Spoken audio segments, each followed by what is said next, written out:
Congratulations, talagang parang you're just getting started pagdating sa mga investments mo. Ngayon ba pa yung i-share sa amin na negosyo mo? Wala, ilan lang. Ilan lang. Just yung mga business ko naman, yung mga trip ko lang naman. Hindi naman ako pumapasok sa kung ano-ano. You said hands-on, hindi lahat ng kumbaga artists, etc. are like that when it comes to their brands. How deliberate are you pagdating sa mga negosyo mo? What kind of hands-on yung ginagawa mo in a daily basis? Siyempre, dapat alam mo yung branding, operations. Yun lang naman yun pagiging hands-on. Dahil siyempre, your business para sa akin kasi is a reflection of who you are. Right? So, yun lang naman sa akin. So, pag wala akong taping, talagang I make time na talagang daanan lahat ng mga nangyayari. Natuwa kami kanina parang kinikwento mo, parang right now, yung sabi mo nga, you have more wisdom. And we do remember yung parang first press con pa lang nung Incognito. Pinag-isipan mo pa kung gusto mo rin gawin yun. Diba tinawagan mo pa si Tito Ian mo. But now, oh my gosh, the growth, how did it change you? Again, sabi ko nga, I'm just doing my job.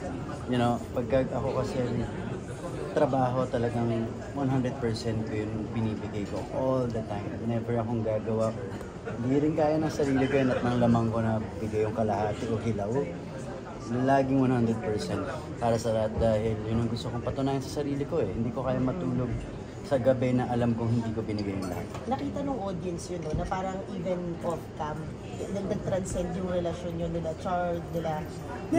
Parang, how was that?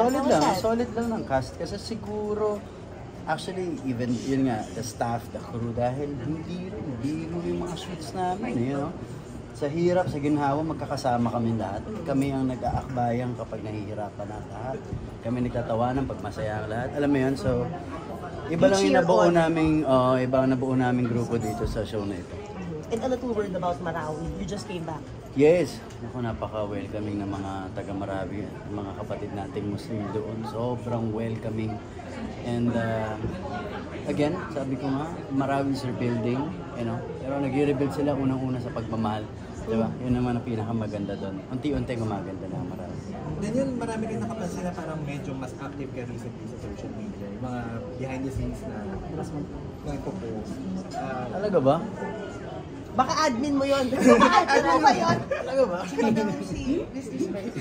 Ikaw pa yung mahawak. Ikaw pa yung mahawak na? And then, again, kasi nga, I just love the brands that I have now. Diba? Ito na yung Jag, itong Dong Macchiatos. And enjoy ko lang kasi nga, like Jag, hindi nila ako trinay baguhin. Kung ano ako, nag-adjust kaming dalawa, naglaro kami, nag-collab kami. That's why mas interesado akong gawin siya. Ganun lang naman Nag-ano ka rin, cover for Rolling Stone? Oo, grabe.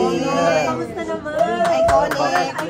Yeah, that's sobrang, I think, parang best gift ng ngayon 30 na ako.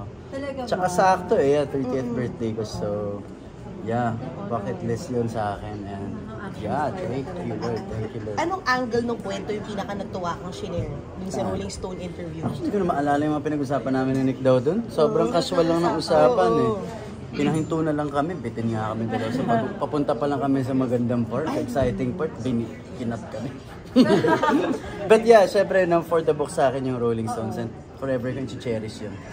Baka unang-unang sarili kong photo na ipa-frame ko. DJ, kamusta yung pagiging tito? Oh my God, si Claudio, my brother's son. Yeah. Grabe. Ngayon ko lang na yung gusto kong umuwi doon. Gusto kong makita si Claudio. Tsaka ang bilis pala talaga nilang lumaki.